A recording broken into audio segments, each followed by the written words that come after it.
Hello, everybody. It's Zach here from RealEstateLicenseWizard.com. Today, I'm going to go over the final 55 out of 255 vocab terms that you need to know to pass the real estate exam. Now, yes, you do need to know these for your real estate career, and yes, they're so important for the real estate exam. So make sure to hit that like button and subscribe if you guys are new to the channel. This is the final part of this series, but guess what, guys? The learning does not stop here. We have tons of other videos on our channel, as well as tons of resources on our website. So check those out after this video as well. Now, before I jump right into it, obviously I'll mention it one last time. If you want the full text version of all these vocab terms, just head over to a site, link down below. All right, so the way this is going to work is just like last time. I'm going to read you guys the term. I'm going to give you guys a couple seconds to come up with your own explanation, and then we're going to compare. Simple as that. Oh, and of course, don't forget to keep score. Leave your score down below, and let's see who can do the best. All right, so let's jump into it. 201. Here we go. All right, so our first term is radon. What is radon? All right, so I'm going to give you guys a couple seconds to think this one over, come up with your explanation.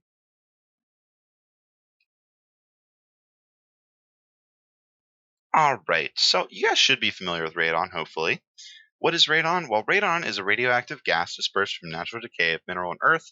It's odorless, colorless, and tasteless. So, pretty straightforward one, but super important to know, especially when you're showing houses and you see a radon test kit. You need to be familiar with that is.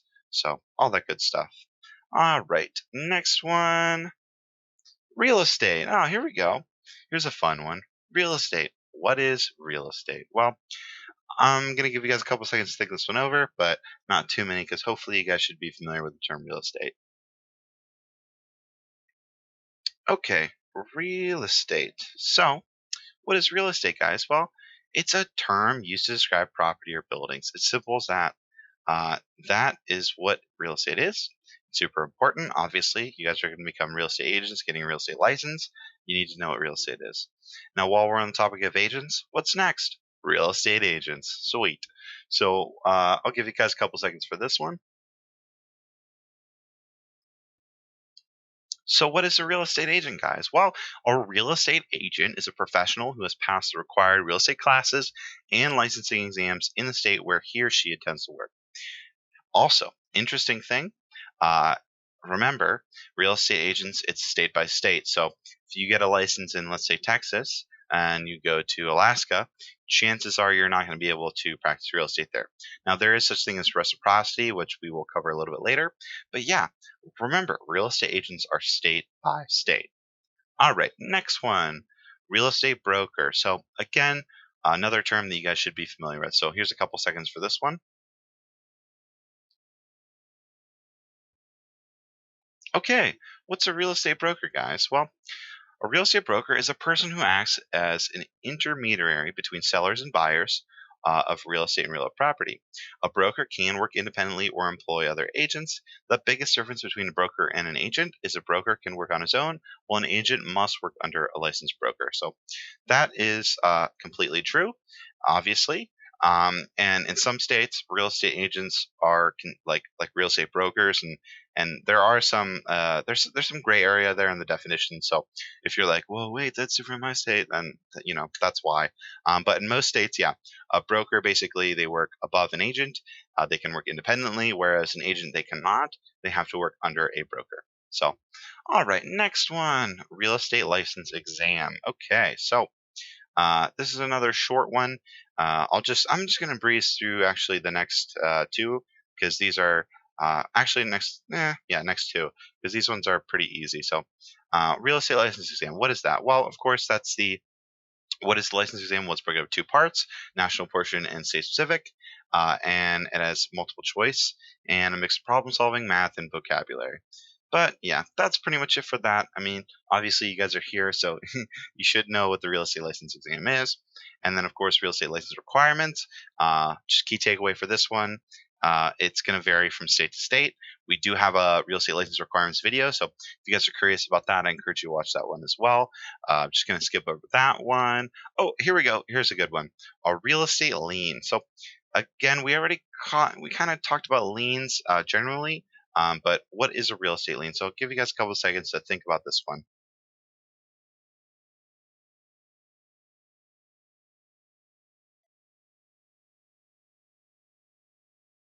Okay, so if you remember earlier, we were talking about liens. Well, a real estate lien is just a lien for real estate. So again, it's a financial claim against property.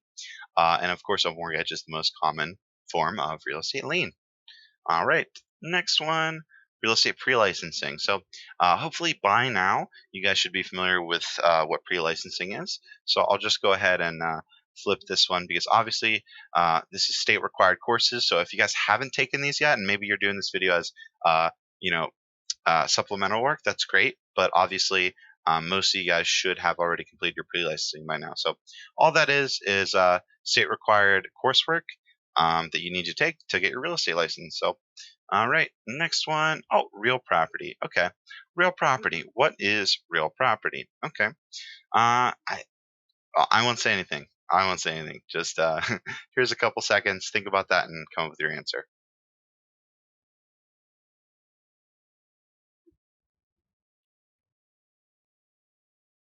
Okay, so if you remember, if you guys have been paying attention, we were talking about personal property in the last video. Well, this is real property, which is the opposite. So, real property is all things attached to the land and the legal rights to it.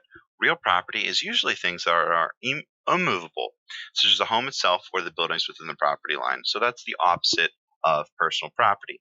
Again, personal property were things movable like couches, TVs, maybe like a desk, things like that. But real property, things immovable. So like home, garage, things like that. So all right, next one. Ooh, realtor. Realtor. Okay. So realtor, or as some people pronounce realtor, depending on where you're from. Apples, apples to apples, tomato, tomato, whatever. All right, so tell me what you guys think about that in a couple seconds.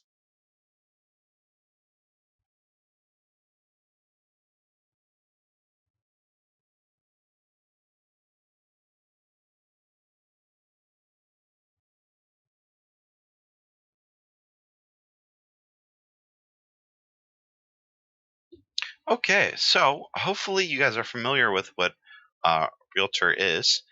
Realtor is a real estate agent who is member of the National Association of Realtors.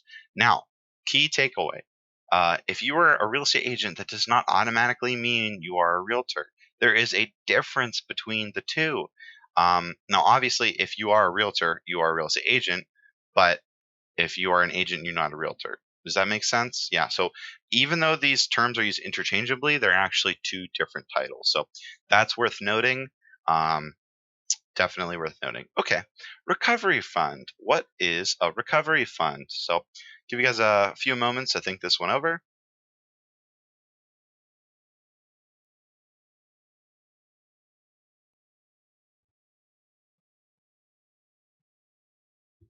Okay. A recovery fund. So a recovery fund, for those of you guys who do know or who don't know, is a fund set up by commissions in states to protect their public from real estate agents committing harmful acts. Basically, it's an insurance policy for states, homeowners, and their agents.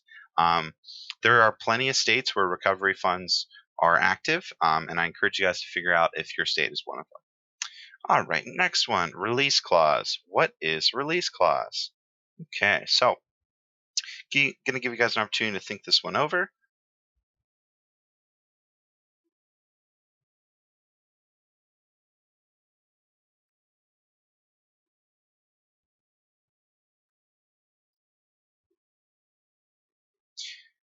Okay, so I believe this is the last contract clause we're going to talk about. Maybe there's one more, but this one's super important. So, a release clause is a contract provision, typically in a blanket mortgage, that allows for the freeing of all or part of property from a claim through a proportional or full amount of mortgage being paid off. So, we did a fantastic video on this, and I encourage you guys to watch it. Um, Release clauses are actually, to me, they're super interesting. Especially for real estate investors, because real estate investors often they'll get something called a blanket mortgage, where it comes with multiple properties within it. And the way this works is with this contract provision, they're able to pay off a portion of that mortgage and earn the property within it. So if there's like five properties and maybe they pay off like 10%, they could get that one property out of the five while they're working to get like all the other ones. So it's um it's super important to know. because again, this stuff does show up in investing, real estate investing, that is, all the time. So keep that in mind. But yeah, all right, let's do the next one. Oh, rent. Okay, what is rent? Well, hopefully you guys know what rent is, but I'll give you guys a couple opportunities or a couple seconds to think this one over.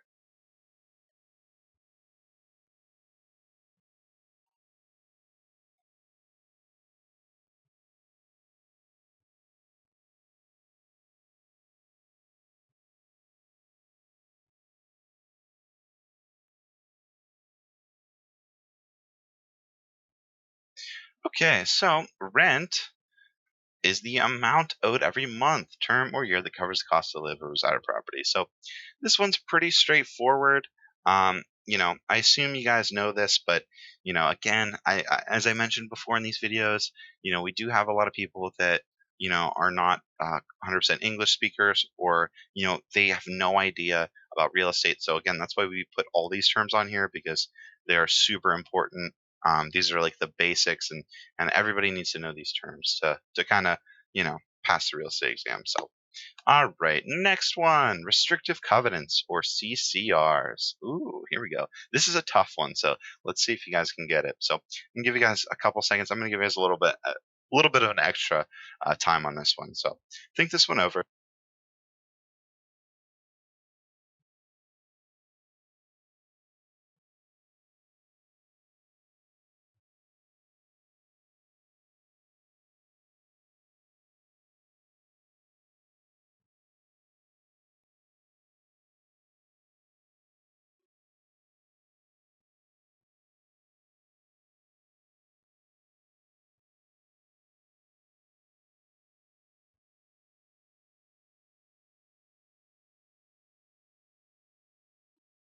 Okay, so what's the deal with restrictive covenants? Well, I'm gonna tell you. They are CCRs, another name for that, restrictive covenants. And what they do, oops, sorry, what they do is they limit the use of a particular property or condominium or subdivision. The main purpose of CCRs is to maintain the look and feel of community. So remember when I was talking about deed restrictions? I believe that was in our first 50, maybe it was our second 50 that we did. Deed restrictions were imposed on specific owners. So maybe they have like this old house and they want to keep the specific kitchen to look a certain way, so they would put a deed restriction in the deed. Well, a CCR is like that, except the difference is it's for a condominium or subdivision or a specific area where there's some sort of, you know, what's the word I want to look for? Maybe there's some sort of area that's run by maybe a certain amount of people. So, maybe they want all the houses to only have one garage, or maybe they want all the houses to have a certain color mailbox or something like that. Like that would be a restrictive covenant or a CCR. And again, the purpose is to maintain a look or feel of community.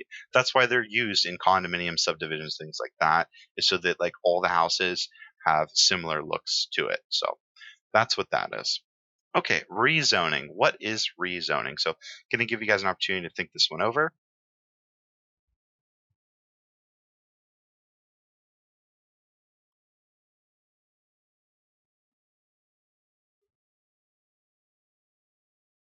Okay, so rezoning is the legal government approved process of adjusting a zone. Simple as that. But the key takeaway is this is the legal government approved process. Um, so basically, if maybe you had some, let's see, maybe you had an old house and it was just residential property, and eventually like a bunch of businesses around it kind of grew up, and you just have this house in the middle of this area that's filled with commercial property. Well, maybe the homeowner wants to sell, and eventually that property can be rezoned into commercial property so it fits the master plan. So that's all that is. All right, next one, riparian rights. Ooh, okay. All right, so here's a couple seconds for you guys to think this one over.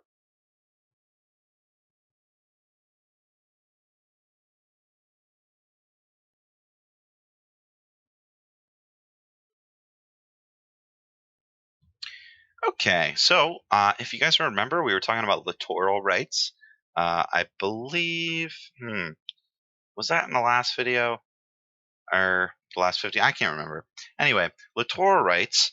Remember how we remembered that?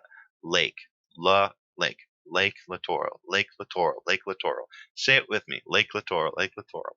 Guess what? How do we remember riparian rights? Well, rivers, rivers, rivers, riparian, rivers, riparian. So under riparian rights, all landowners whose property adjoin a river or stream have the right to make reasonable use to it, uh, as it flows through or over their properties. So again, this has to do with rivers. The rights to use rivers are riparian rights. That's how you remember them. So remember, littoral, lake, littoral, lake, littoral, riparian, river, riparian, river, riparian. So I know that I'm nailing that into your guys' head, but again, that's like the easiest way to remember it. So yeah. All right, next one, Safe Drinking Water Act, or the SDWA. So what is that? What does it do? Let's see. So here's a couple seconds for you guys to think this one over.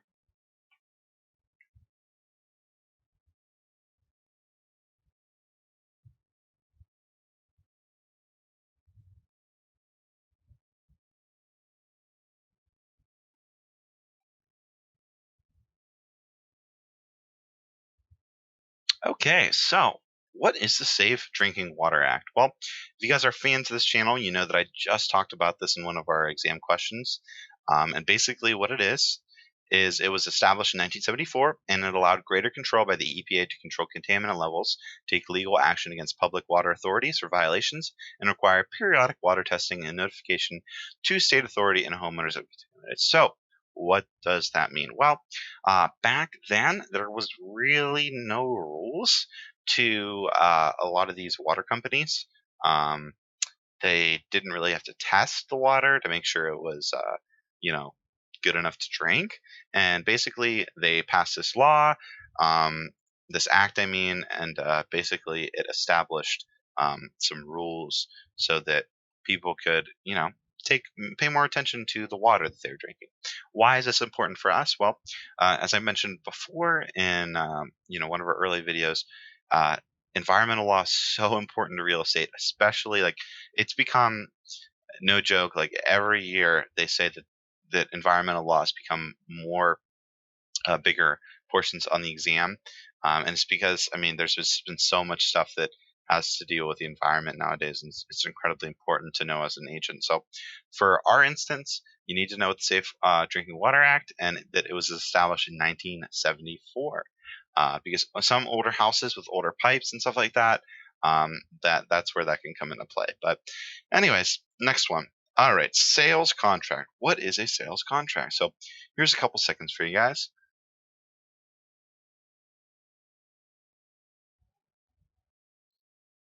So, what's a sales contract? Well, a sales contract is an agreement containing the entire terms of the sale between a customer and a seller. So, it's as simple as that. This one's pretty straightforward. Obviously, a sales contract is what us agents use. Almost on a hopefully a weekly basis. But yeah, it's as simple as that. Okay, next one, secondary market. So, what is the secondary market? So, here's a couple seconds for you guys to think about this one.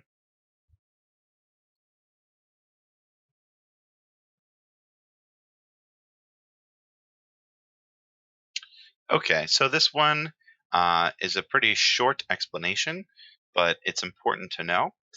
Secondary market is the resale marketplace of the loan. So, if you guys remember earlier, I was talking a little bit about the primary market and how loans are basically packaged and resold. Well, they're resold here. They're resold in the secondary market.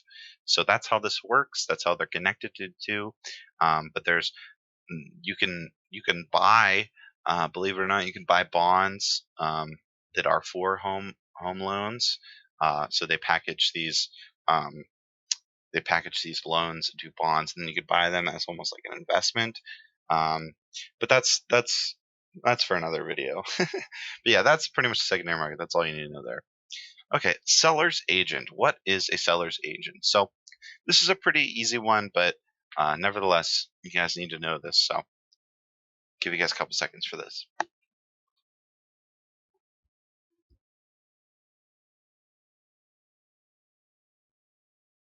Okay, so the way they describe this, and I think this is like the best way to describe this, is right here. If someone wants to sell their home, they enlist a seller's agent.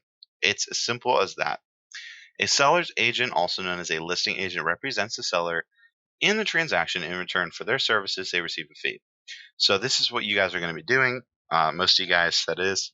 Um, once you guys pass the exam, once you get your license, depending on what you guys want to do with your license, when you're selling property for somebody, you are a seller's agent. By definition, that is what you are. And if you recall from our first 50, you could have been a buyer's agent. So that would be, you'd be representing someone to buy property with. This is for selling. So this is a seller's agent, someone who sells property for them. So that's the way that one works. Okay, next one, Servient estate. What is the Servient estate? All right, so here's a couple seconds for you guys to think this one over.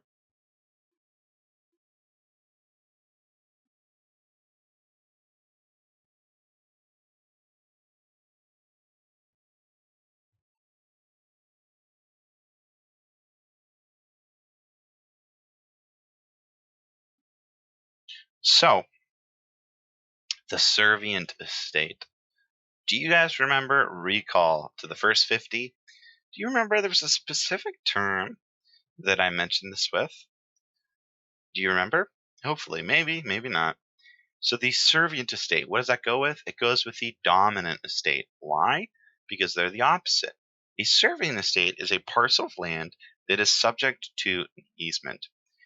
The dominant estate holds a parcel, or I'm sorry, holds an easement on another parcel of land.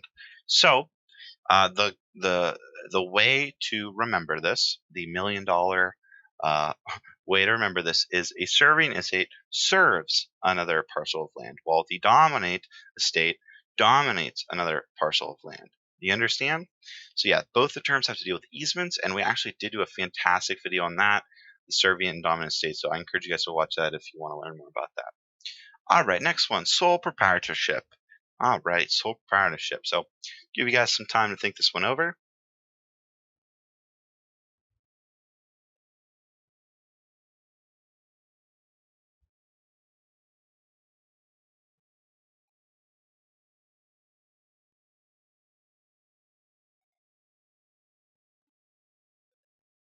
Okay, so what do we need to know about sole proprietorships? Well, we need to know that they're a form of business structure, and a sole proprietorship is a one individual or married couple in business alone. So, sole proprietorships are the most common form of business structure, which is so true. Basically, uh, if a sole proprietorship wants to own property, how does that work? Well, that works that they literally own the property themselves. It's not protected under a business. It's not like an LLC or a corporation where that business entity can specifically own the property. No, a sole proprietorship, it's literally in that name. So that's the way it works, and that's what you need to know. So let's do the next one. Special warranty deed. Okay. So I'll give you guys some seconds to think this one over.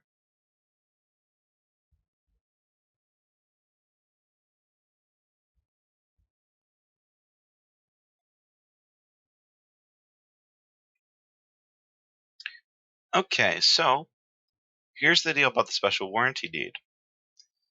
Remember I was talking about warranties earlier?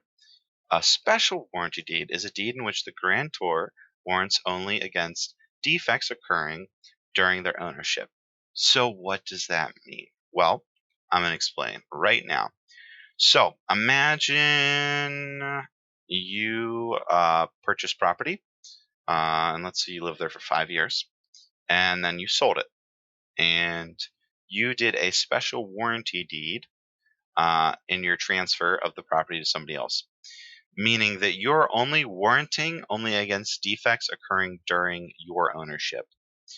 So what does that mean? Well, if they find some sort of issue, maybe like from like 10 years ago, with the title or something like that, you are not guaranteeing that you knew about that, because technically you're only guaranteeing the effects of while you owned the property.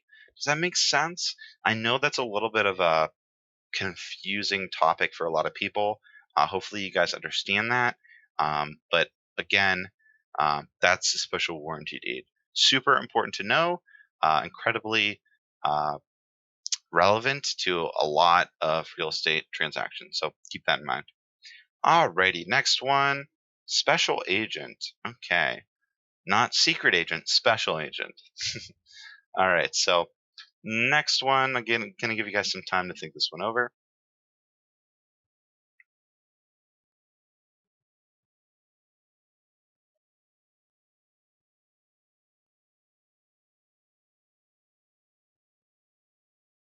So what's the deal with special agents? Well, special agent is an agent hired to perform a specific duty.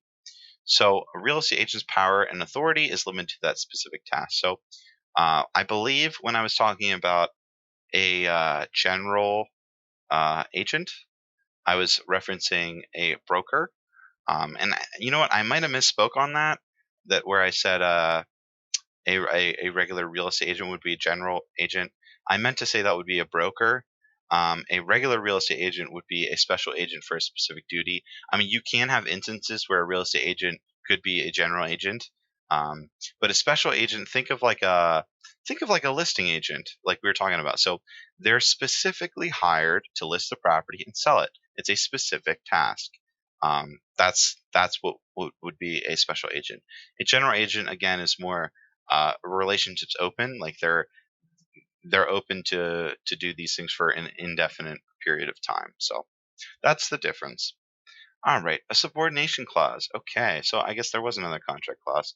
So the subordination clause, tell me what that is. Give me a couple. I'm going to give you guys a couple seconds for this one.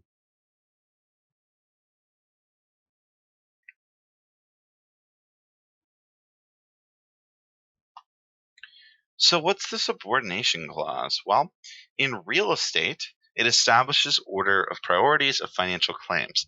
So, a subordination clause is used in refinancing a loan. So, in that specific contract, they're going to state the orders of priorities. And basically, that's all it does. Now, why does that need to be done? Well, it's because in refinancing, they need to make sure that the liens are in order, so that certain parties get paid in the appropriate manner. So, and we do have a video on that one as well if you guys want to check that out. All right, the Superfund Amendments and Reauthorization Act of 1986, or the SARA, or SARA for short. Tell me what that one is. I'll give you guys a couple seconds for that.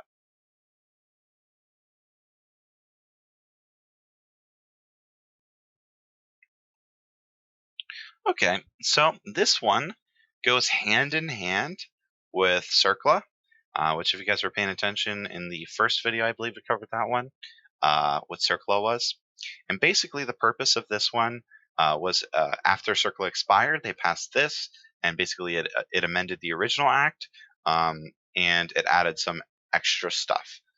That's pretty much all you need to know. It basically amended the first act.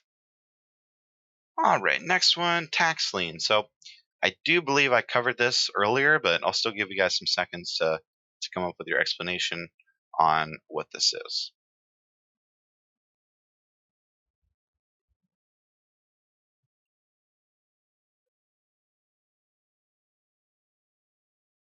Okay, do you guys remember? So I used this as an example when we were talking about liens. So I kind of gave it away, but kind of have to do that with this method that we're going through. So a tax lien is just is placed on real estate just for unpaid real estate taxes. So it's as straightforward as that. If you're not paying your real estate taxes, a tax lien will be imposed on the property. All right, next one, tax rate. So this one is pretty self-explanatory. Um, I guess I can give you guys a couple seconds for this one, but don't get too hung up on this one if you don't. know the specifics. Okay, so what's a tax rate, guys? Well, it's just a rate designed by the government to tax a person, business, or entity. So again, um, pretty straightforward. This is just a basic term that most of you guys should be familiar with, but maybe some of you guys this is new too, so that's how this works. And this is going to go with the next term, which is taxation. So I'm just going to go ahead and talk about this one too briefly, so we can get into the tougher ones. But taxation is just the process of taking a portion of worth from a person or business and using that for greater welfare of the public. So I'm sure you guys are familiar with taxation. Every time you guys get a paycheck, a certain portion of your paycheck goes towards, uh, the government, and not just the federal government, but the state and local government, so that they can maintain roads, build parks, stuff like that, all that good stuff. So that's what taxation is. So simple as that. All right, tenancy in common. What is a tenancy in common? So I'm going to give you guys an opportunity to think this one over.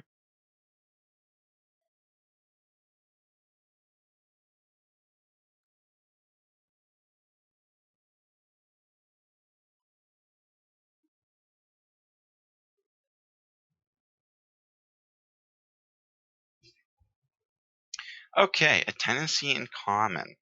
So, if you guys remember, we were talking about tenancies a little bit, I think, in the last video as well as the one before that. So, 4 and 3.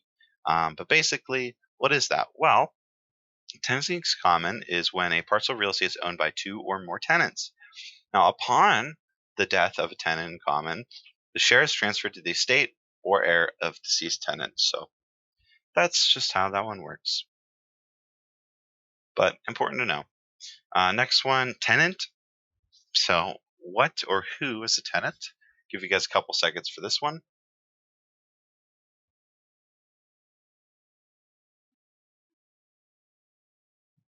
Okay, what's a tenant, guys? You should know this. A tenant is a person who occupies land or property rented from a landlord. Yes. So, if you are renting property from somebody, you are a tenant. That's right. So, pretty straightforward one. Next one, tenants by the entirety. Okay. So, give you guys some time for this one. It's a little bit of a tricky one, so give you guys some time for this.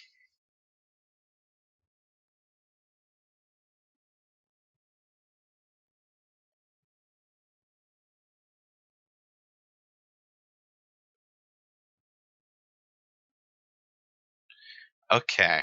Do you guys know what this is? Hopefully. If not, it's no big deal because I'm going to explain right now. So, tenants by the entirety is a special form. I don't know why this font is small and all the other fonts are big. Um, but I'll just listen to my voice here. I don't know why the font went small all of a sudden. So, tenants by the entirety is a special form of co-ownership used in some states that allow a husband or wife to inherit the other spouse's ownership interest upon death. Couples who are tenants by the entirety automatically have the right of survivorship. The surviving spouse immediately becomes the sole owner of the property when the other spouse dies. So, what does this mean? Well, it's important to know this because in other states, there's community property laws where, as I mentioned earlier, in our first 50, I believe, or maybe the second 50, community property laws are slightly different than tenants by the entirety. Tenants by the entirety laws mean that husband and wife are basically the same ownership interest. They are the same party, and meaning if one person dies, the the ownership automatically is transferred to the other person. Now, with community property, it's not that case. Again, community property, uh, they basically treat husband and wife or spouses as um, individual assets or individual members, meaning if one of them dies, it does not necessarily mean that that interest is transferred to the other person. So, again, it's a little bit confusing, I know. Hopefully, I explained it well enough. If you guys do have any questions, don't forget you can leave them down below. I'd be happy to answer them. So, all right, next one, the Clean Water Act or the CWA. All right, so think this one over. Give you guys some time on this one.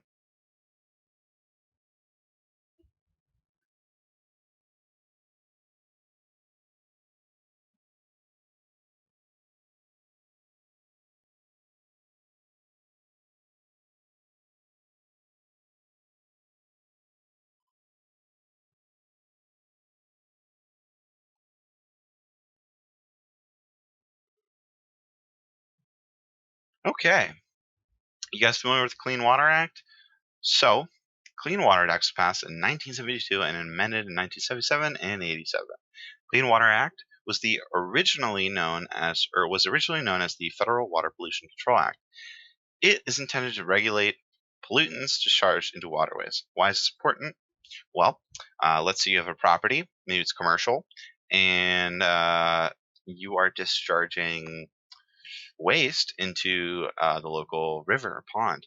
Well, you could be responsible for payment to the government or cleanup or both if you don't, maintain that. So why is that important for us? Well, again, if you are in commercial property or even common, just regular non-commercial property, residential property, if you go to a house and you see some sort of issues there with uh, you know discharged pollutants, there could be issues there. So again, be familiar with that. Look out for that when you guys are looking and showing properties, things like that. But of course, be familiar with the act for the exam because it does show up on the exam. All right, so we're going to stick with the theme of acts. Oops. Oh, looks like I accidentally um, oh man, I don't know what's going on here. Well, this looks like this one didn't work. So the Fair Housing Act was going to be the next one. So if you guys want to compete, you can close your eyes here. But basically, what is the Fair Housing Act? Well, that law just prohibits discrimination buying, selling, renting, or financing housing. These laws prohibit discrimination based on race, religion, color, sex, disability, children, nationality, and more. It's pretty straightforward. By now, you guys should be familiar with this act. If you go into a real estate agent's office, typically they'll have Fair Housing Act posters on it, or I'm sorry, in the office hanging up, things like that. And actually, in some states, they're actually required to be hung up. So keep that in mind. But yeah, super important to know. Uh, you're going to deal with this. Trust me, you're going to deal with stuff like this in your real estate career. So, okay, next one is timeshare. What is a timeshare? So, I'm going to give you guys an opportunity to think about this one. So, think it over.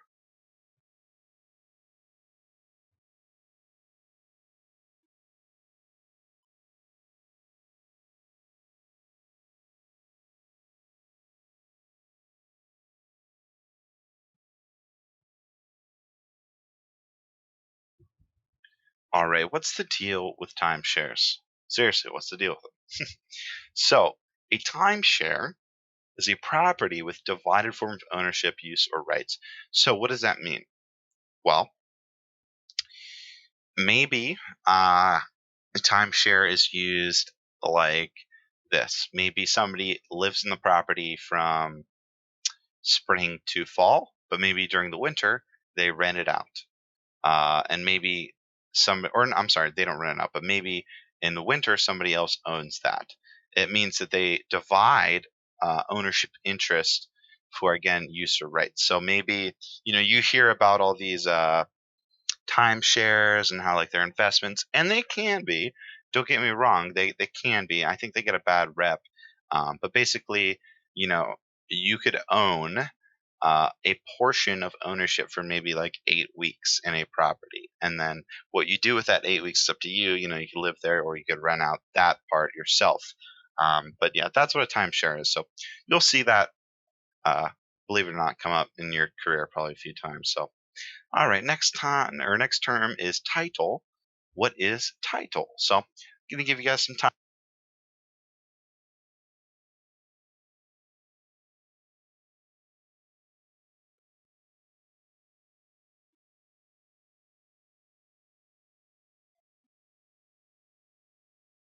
Okay, so title, what is that? Well, it's just the legal concept of saying you own a right to some form of asset or interest.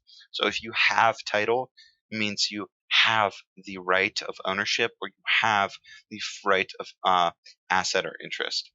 Pretty straightforward. We did do a full video on titles, deed versus titles, types of titles, things like that. So I encourage you guys to check those out as well if that's something that you're struggling with. Okay, next one, title contingency. All right, so think this one over. Going to give you guys some time on that.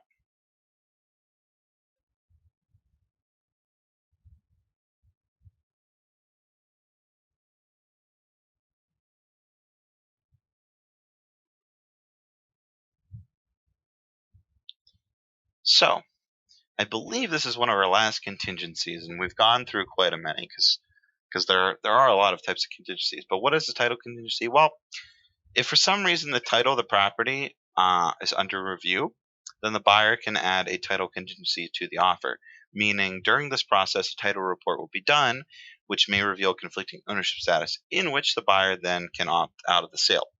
So, for example, if there's some sort of dispute of land on who owns what, you might look into telling one of your clients to, maybe look into getting a title report. That way you can see specifically what the instance is. And hey, sometimes until title reports are done, people think that they own, um, they own a certain part of their property. And then title report comes out, and guess what? Maybe they didn't. And that can obviously affect forms of sale and, property transfer, stuff like that. So, all right, next one, triple net lease. What is a triple net lease? So, give you guys some time for that.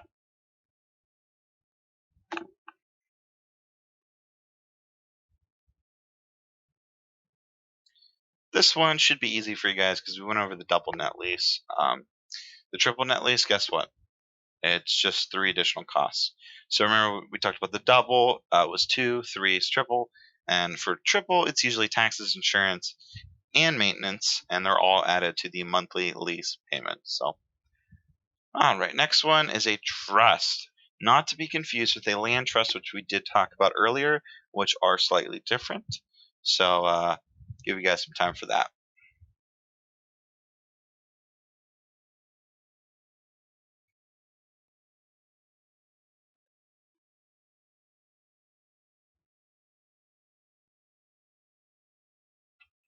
Okay, so what's the deal with trust? Well, trust is a three-party relationship in which the first party, the trustor or the settlor, transfers a property under the second party for the benefit of the third party, the beneficiary. So, what does that mean? Well, you'd establish a trust if maybe, uh, let's see, so maybe you have some sort of business, and maybe you really don't work on it that much, but it it makes pretty good money, and you want to establish a trust for your uh, daughter and son. So you would make them your beneficiaries, and you would put the trust into uh, you know a second party, and basically what they would do is maintain the trust and make sure that everything's going well for the beneficiary. So let's just say you passed away, something that way they would handle it for them. So that's what a trust is. All right, and to go on that, a trustee, which we kind of already talked about, just briefly mention that trustee is required to manage a trust in accordance with the trustor's wishes in the beneficiary's best interest. So again, I mentioned that second party, that would be a trustee. So a trustee can be an individual or a financial institution such as a bank. So pretty straightforward stuff there. Okay, an unenforceable contract. So we're going to into some contract law here as we start to go into real estate terms that start with you. So I'm going to give you guys some seconds on this one.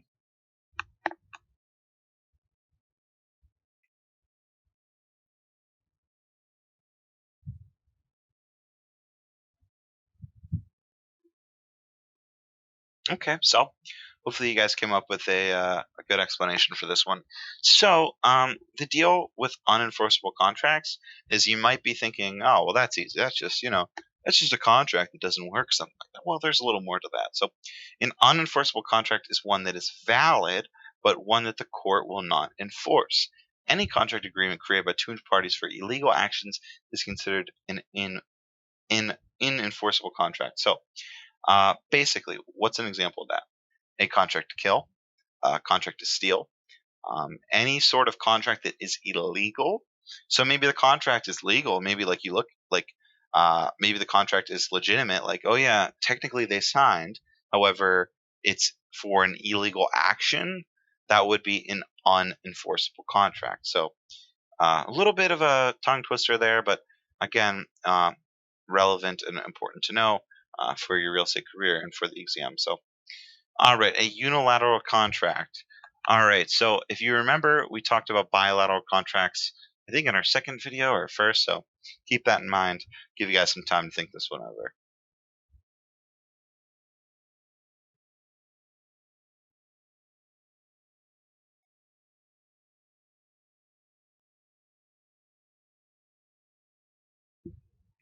Okay, what's a unilateral contract, guys? Well, uni, you should remember that prefix. That means one, and unilateral contract is a one-sided agreement, meaning only one party makes a promise to perform something.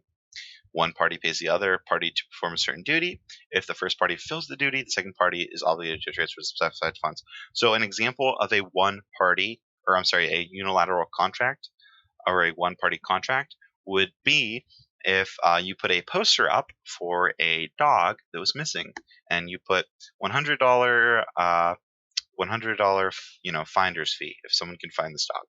Well, obviously, everybody that walks by is not required to look for that dog, because they don't have any contract. So they don't have any requirements because it's just one person. Now, if one person does walk up and say, "Oh, hey, like I saw that dog," and they go find it, well, it's still a contract. They're still legally obligated to pay that other person that $100. So it's still a contract. It's just different than the bilateral contract, which is a more traditional contract, but super important to know. So, yeah, that's it for that one. Next one, a universal agent. So, all right, give you guys some time for this one.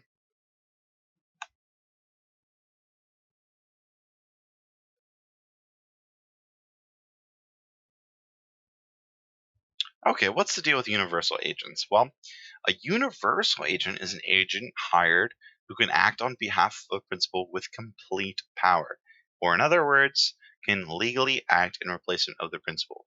So this is kind of scary. Okay, and here's why. I mean, it's not scary, but here's why. So a universal agent can literally replace a principal.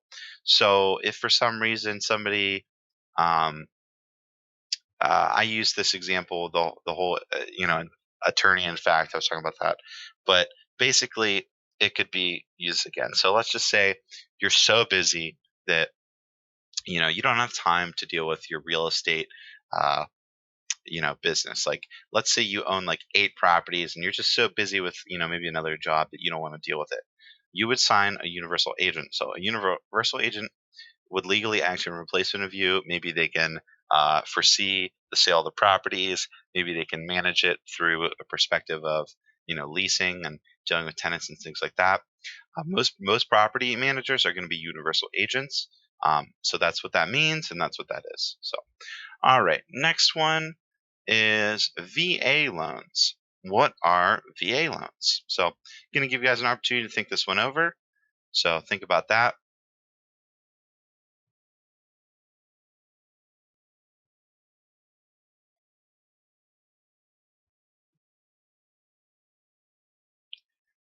Okay, so what's the deal with VA loans? Well, VA loans are mortgage loans available for military service members, veterans, and even eligible surviving spouses.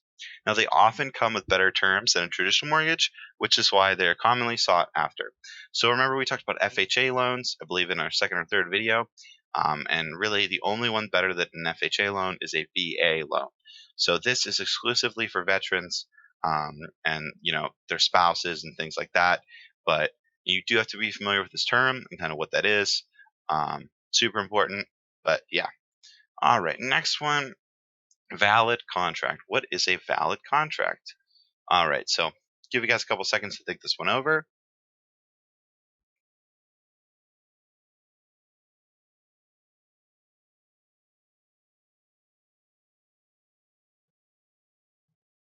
Okay. So a valid contract is pretty basic. That just means it meets all the legal requirements of a court of law and is legally enforceable. So simple as that. It's a valid contract. It's good to go.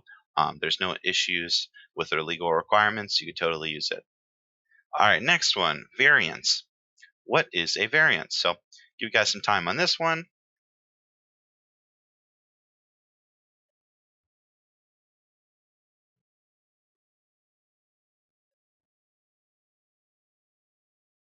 Okay, so what is a variance? So, in terms of real estate, this has to deal with zoning.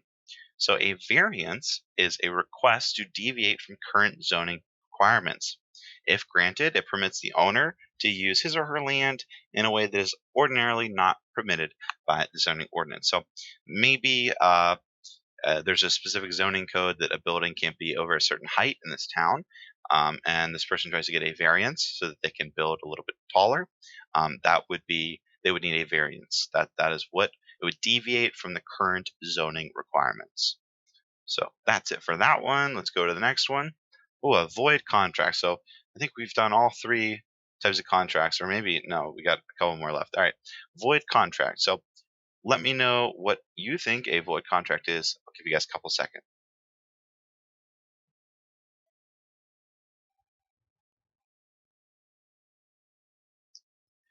Okay, so the way void contracts work is they are not like an unenforceable contract where it was like something illegal.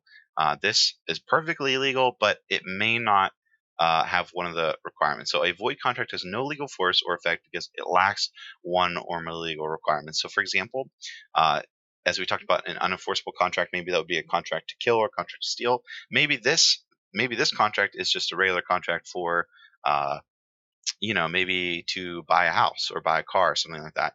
And maybe there's a rule that maybe the contract has to be, well, obviously, you have to be 18 or older. So maybe they were pretending to be 17.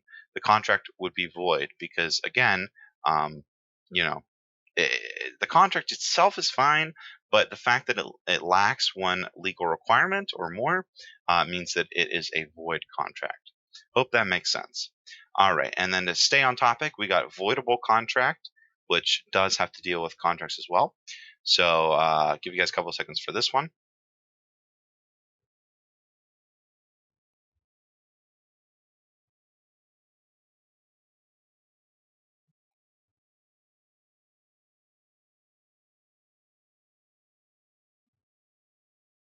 Okay, voidable contracts. So what are these? Well, voidable contract appears on surface as valid, but is not. An example would be a contract with a forged signature, and truly, I believe that's the best example there. So we went over void, voidable, and unenforceable. That's pretty much that's there you go. There's your $1 million lesson on contract law. But it's important to know the distinction between the three, so keep that in mind as you guys are studying in the future. All right. Voluntary alienation. What is voluntary alienation? All right. Give you guys some time for this one.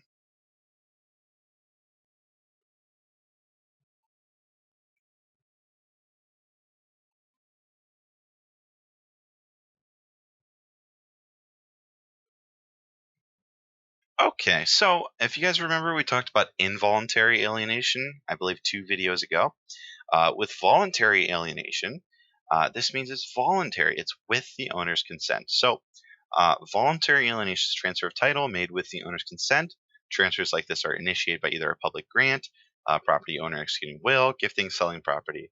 So again, this is just the basic form. This is just hey, you want to sell a house? Well, it's technically you're going to transfer it through voluntary or voluntary alienation. That's the way it works.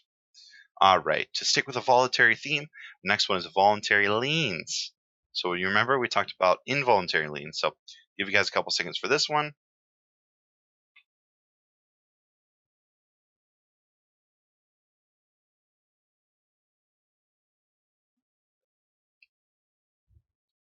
Okay, so voluntary liens, what are those? Well, those are voluntary, meaning they're created by a contract between the creditor and the debtor.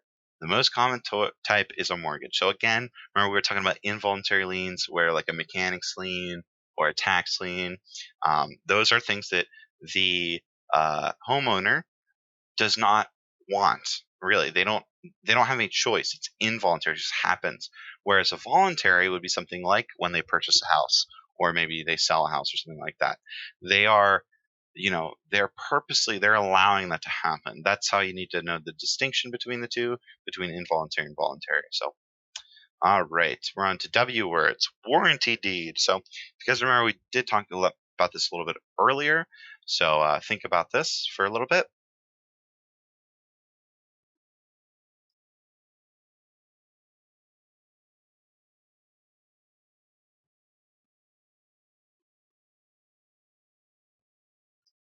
Okay, so a warranty deed. What is that? Well, a warranty deed is a type of deed where the grantor or the seller guarantees that he or she holds clear title to a piece of real estate and has the right to sell to the grantee or the buyer. So remember we were talking about the different uh, types of warranties. Well, this is the outmost, like this is clear title. This covers everything. So again, we talked about the bundle of rights. This kind of comes full circle with that. This is just implying this deed means that again that they're giving them clear title, no no issues, and it's from not just the beginning of when they owned it, but from the beginning of when the property was established. It's clear title. All right, next one, water diversion. Okay, what is water diversion? So, gonna give you guys some time on that one.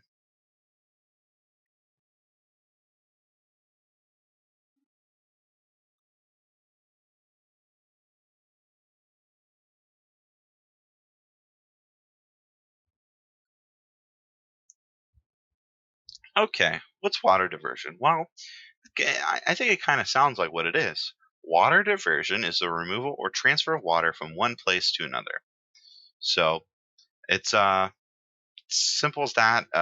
When we're talking about riparian rights, which we covered in this video, water diversion would be diverting maybe some of those that specific river to another area, and whether or not that's legal or not does depend on the local laws as well as state laws, things like that. But that's what water diversion is.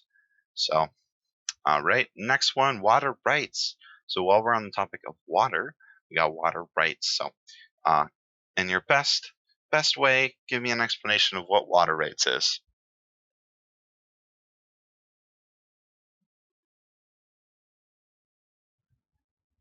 All right, so what are water rights, guys? Well, water rights are the rights to use rivers, lakes, or oceans that fall adjacent to land. So, an example would be if you own a house on a lake and you would have the right to use that lake. So, you would have the right to go swimming, ride your boat in it, do whatever you want.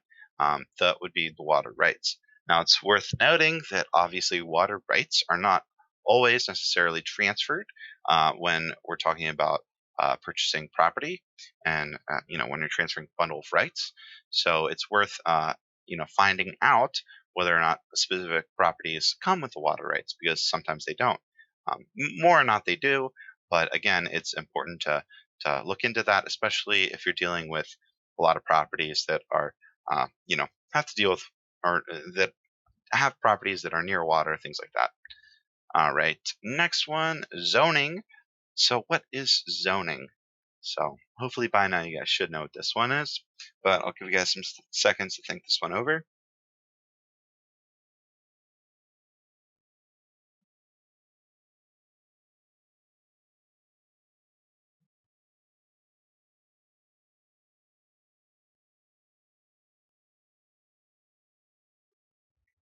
Okay, zoning. So what's zoning? Well, zoning is the regulation of public land use and development by local government. Zoning usually refers to local government laws that dictate how real property can and cannot be used in certain areas. So again, uh, we kind of did all of the terms except for one more after this, but we've pretty much done most of the terms that have to do with zoning, so you guys should be experts on zoning by now. But again, zoning is just the regulation of real property in certain areas, and what they can and can't do. All right, last but not least, zoning ordinances. So what is a zoning ordinance? All right, so I'll give you guys some time to think about that one. Oh, sorry, I accidentally pressed it. So think about that one, a couple seconds.